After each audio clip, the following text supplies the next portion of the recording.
I surrounding sway I tukan nuit mangan lengay di ko ay tatpagin na nori matamda ay go tayong kanji thado kharsira khan ba mayam jaw khalam adu dada se mit phajana ute adu gi damutana ai Chandramukhi kadai dagi lauru bano ana nupi nupi thi baja jum pan bi baje ko sahi kya da pan bi na mit so matung da mit chok tri mang da mit so matung da ne to min ba nungju nungsi ba ko Eteima na dada khangna base dada du gana da mit se bajana udre se khange ko adu khangna matam da di Eteima samna hai bada tunggi koi bagi damak sen yam pai ba thinai masak pantok phajaba pami loina mak masagi mi jai je loina ahen ba pami ba aina na pim cha ma khangge le sabi ma khangge ura ka da aina si ai khangna ningi ai bu hai sirane hai ga si phibam ji han thana khan gi tan sapi manipur ningon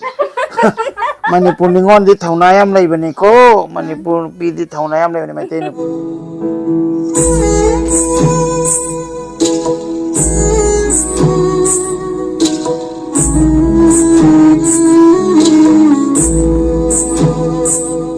awang khunau da chalura matung da lakpada halakpada ichan bijana dada am kaka thengna ke se na haiba dada su thengna ningba aduga tanja chai ngai da changak pane adu dada ma samak da introduce ton ge haibadi lairak si maming kai kawi kakching kai wai da na khoi lai je dada gi ming laifam ba adum phamaga dum haibi roi ba ai gi ming mayang lobam Ramchandra ai address kakching wari sabla kai bon pareng dei ni ado asam dagi naw hoi dina ngarang ngasai lai ai pau ta je ado ngasai khoi ichan nupi na so tamo hai ai lakning ne haibo ngasai gi ai su blind oi bani na thanda lakai khudung chaba leitaba ade mathang ga mak imanaba ma toroga numidang lakai khanba ade mak ichan nupi apikpa ma lei re ai se asima masan nungai raktaba ada problem oiraga nungalaga bijana tamo duni nunga ho yenge mo ade nungala nong do dum tagrawa ngasai gi aina ithanda phat phat tawba ngamdabni na ngasai ai surrounding swai ai tukan nuit mangan lengay di ko ay chatpa ngammeba chatpa ngambase kama mi ai sida mi lai sida gari lai je nungsa mangan legan uyeba ubase mayak seng ubona te ko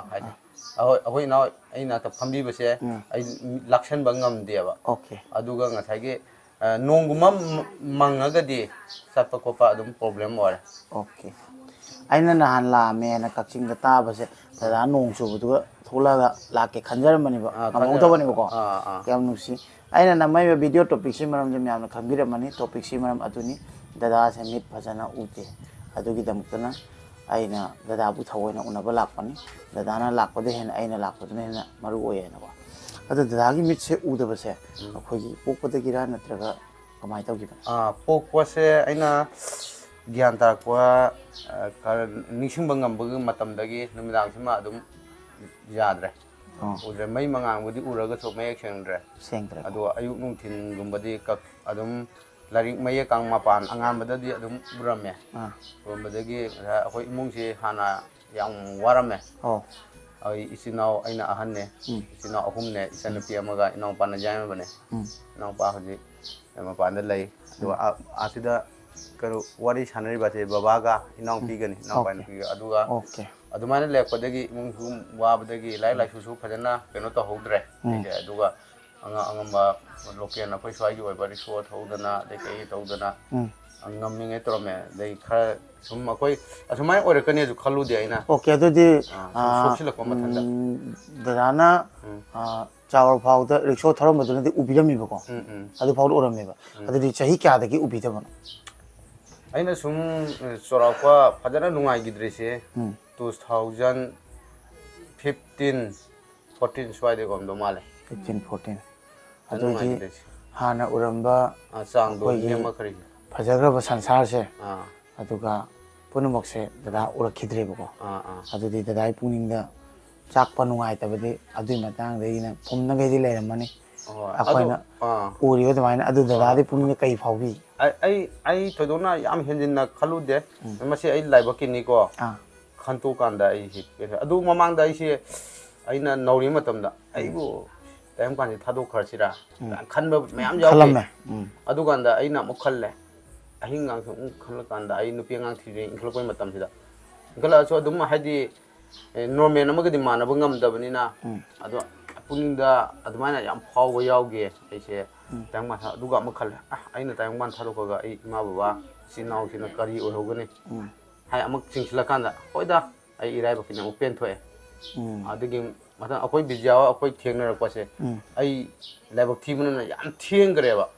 nganna isinau maji thengnamadi lai lai sutambo khara khong sau aina 2021 swaideineba aina kano hindi isinau mai loina raise acha yam thengreba ko ai di no me ngata tinareba kaim kaide hoi loina hojik tinana khangna raise ni ko aduga dadana nupi nupi thiba jabli jum pan bi bese ko sahi kya da pan bi na mit so matungda mit chok ting mangda mit so matungda ne 2020 mit so matungda adu mi mangda na ite maje khangna ba natraga kona khangna ba kona khangna ba adu di ite mana dada ga khangna ba je dada mit phajana udre je khangna khangnai ni ba maunda e dum wari sai ai si condition lei samai problem lei mi se haida ma dum adu ite ma che dada na ai di u da mayek seng na di ubi ki bra ai di luhong ba se dada na ai di ite ma ga wai sana gi ite ma se wari sanare wari sana ba dagi dada da samai to bune ai seng hai ganda wari sana ba se radio station through the khangno ne ma ai ma mo su drama to bugi video koi commentary do chu ai da macha macha lei ba sida ma so adum drama ko talent utpa ai na mo isai yam pamba se sumaina utkanda koi bijia goi moi hauji kano lila mate mate drama to riba moi oja iriba tekam dai ibo tombi hoise moina ai phone number si thiba phang dabadagi radio station da kaksingi ramchandra do isai kai masala din noi phone number phaji lauga na mona katte station toga aina isai sak loibaga moi ngom phone tor patalja ade adumai toga pabung ai tarubi gi number do pa mine adu di masada hangge ga na pabung do na hangaga tarubi no in torage adumai toraga sung wari sanaga ga no among unagi de bane unabai si hanba unabdo dam chela adu di ite mabusu thagat tabangam te bada abu asuk nusina magi hai di life se ko bada idam na kathuk pangam bai si hoji do oyone boide ma okay adu di hoji tada kai kai hona bi adu ga kari kamaina hauji se ai je hauji thoidokpa honadre ajung di mituna sengna utrabani na ko adi mathata honaning ba laibadu nga sien du yautram ni na ko adi hoi problem mo yani khang do me sien lom do problem la ba ka te dum ngam me ba ko o sien khut masa de dum bud da hai birang mani ko khut masa de dum pochi sem ko padi hai ba haite ko adu ma training bijada cha ina have training hongin moi cha training la kana haro training la ko disable di handicap ke mai le ram mani ko aina nga sai handicap ngan na thengno da se sida totem ka de ko na thenga gara si di ko la natem awoi natem si wang khai pi ka sha ne paisa ka thoe yam phai yam adu hojik ti ama angang hi leiramina amang sadre angang mu sam ne bu do okay adu tamu ye ngang o angang hojik ti ta oi doira mana adu hipale ho do yam no si adu ka da gi si nau chana kya so bi ba ahum aina ahan dana han adang pana yaima ichanupina atombi okay adu dara hojik hana khalam da khandre ba natra nungai thokpa haire ba masini ba khone su pa mi dra akhoi gi disabled society akhoi myam ne thengna pa dadan jo khangbi rak pa se hai di ai lai tar ga samana nong sur ga chat pa ngong da ba se hai di ai ngon da di phajana u ban hatte ba ko adu ai gi wari khangbi ra ga samana ai nu si bi ba se adu ite mana ju hojik chang ko hara hara taw ba se masini ba aina su adu asi matang da amaga mo sinduk chage ko nau di kom ba yare noma hadi inau na mayam gi seba tawguni na ko noma kana akoi bijagi ima sundari ga ai ga kari punna tominai kumbi da function chale nangon da phone to e lambi da kaimang dagi wari ima gang chane bijai ima ga nei singe aina bye bye kana nei singe video call tawraga mana mayam ada kumbi dra ke na chappa khange nei singe kaude sisu blind ni adune da mamana haireke adugana aina dum haidi mi se akoi gi china myam je aduga la ga siri yaman bagi phanau na bhap tau da bana haire paga dum pop tare ning sing ya tare adu journey du din nung ai ge na kumi sakhi ba do adu dada isai mate am sakti gira ye subscriber myam ju ta ga ni mai ben myam ju ta ga ni sina myam loi mang na aduga dadasu wakal nungaina lei Hoi. aduga akhoisu nungai thokpa tai aduga dadana ju khalambado sira khallure aduga di amu family ki khallaga nupi ngan ki khallaga leno ki khallaga sidi lai banga tama mani hingalore na nungai thokna hidok pase isai ga saktana dadana wakal nungai pase masi tamjani ngai ni haba tai natra siba adan dada isai matem nang sakti khoi tajara hoi Chandramukhi kadaidagi laurubano nangi laina singi machu sibu kana khanghanda locharakpa aigi thamoida shankraba machu karamna nangi laina singda suram liba Chandramukhi kadaidagi laurubano nangi laina singi machu sibu tamna krabisa nabi maga Aroiba unakiba numita lillakiba magi puri nasu tamna krabisa nabi maga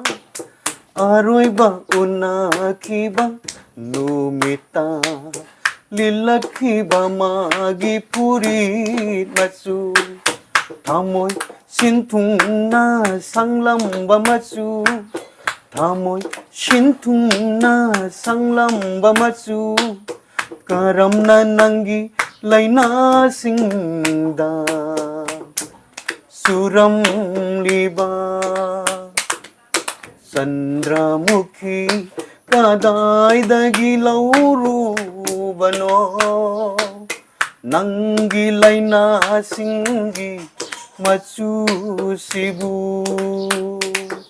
Magi wari ningshingnaba nangna imang sida shatpara ningamda maisa helhanaba Magi wari ningshingnaba nangna imang sida shatpara ningamda maisa helhanaba Ahingda sintaba magi pirangla Ahingda sintaba magi pirangla Pakliban nangi laina singda Ayu kuding Chandramukhi kadaidagi laurubano nangi laina singi machu sibu kana khanghanda locharakpa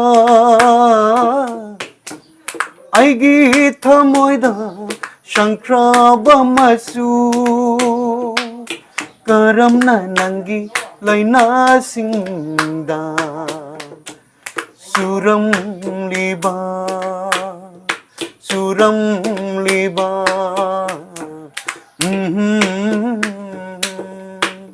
Thank you, ma'am. Wow. yam phase dada padala simhadi puine isai jago Hoi. sene me pa me. nyam akoina nungai thoki bu khallade ko Hoi. itomdana isai ngangbani khangde ama tawni khangde yam nungai Eteima ko chat le ne kai tawbirino kai ne yam tawbirino ko asa dang thage yare kai sila bani ko Eteima na khoi lai na kai ne yam tawi dada makon yam phase isai je pangsak salak pa na tra tamakpa Tamde adum isana jumna jum sakhi sum pamba pambadi kai sak sadrasu yare isai isai pamba mi apamba se ko Hoi hoi. aina isai je taba pamba yamna ka da thongon chilaga isana sana ba jam pamba ina yot gumba sana ba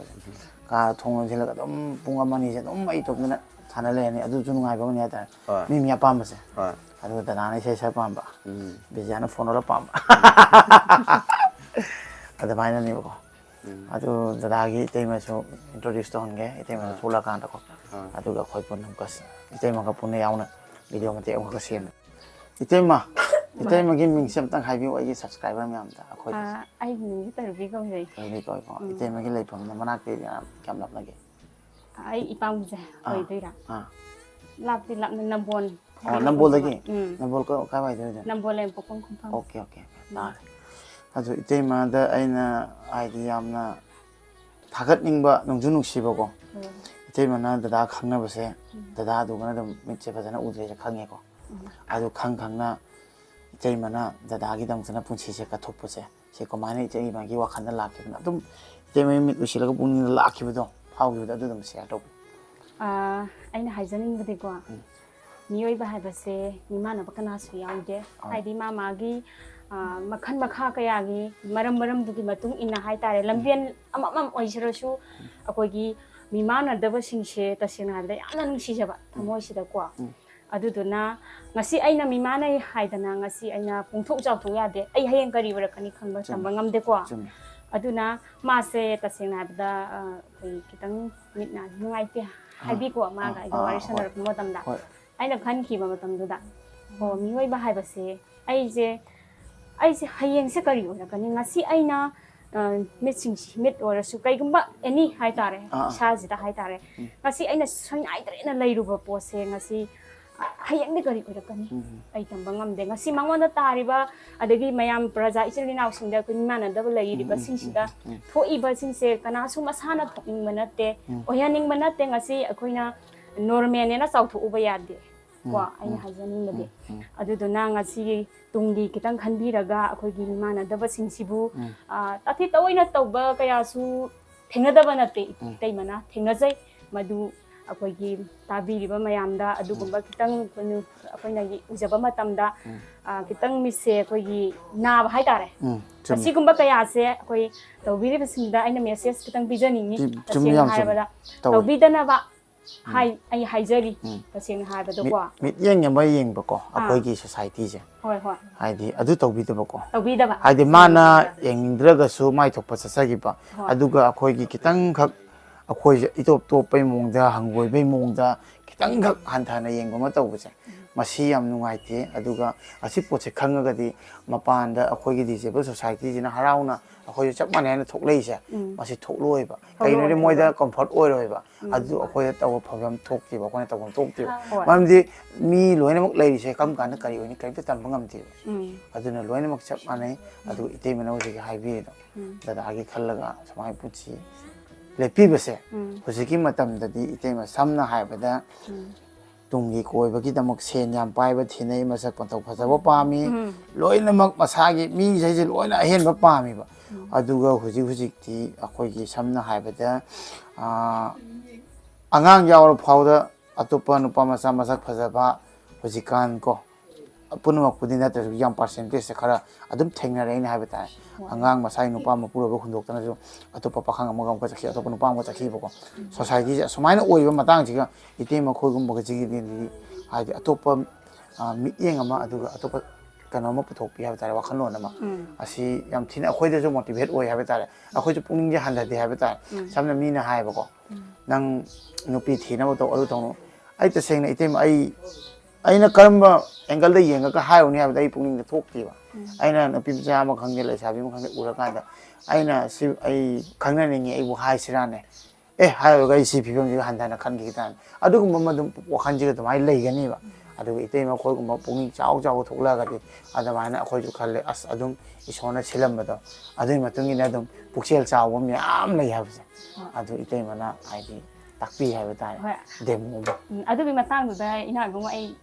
이태임 ꯀꯩꯅꯣꯝꯇ ꯍꯥꯏꯖꯔꯝꯕꯀꯣ ꯇꯁꯦꯡꯅ ꯍꯥꯏꯔꯕꯗ ꯑꯩꯈꯣꯏ disable ꯑꯣꯏꯔꯤꯕꯁꯤꯡꯁꯦ ꯇꯁꯦꯡꯅ ꯍꯥꯏꯕꯗ ꯌꯥꯝꯅꯁꯨ ꯍꯟꯊꯅꯁꯨ ꯈꯜꯍꯟꯅꯤꯡꯗꯦ ꯍꯥꯏꯗꯤꯀꯣ ꯍꯥꯏꯗꯤ ꯑꯩꯈꯣꯏꯗ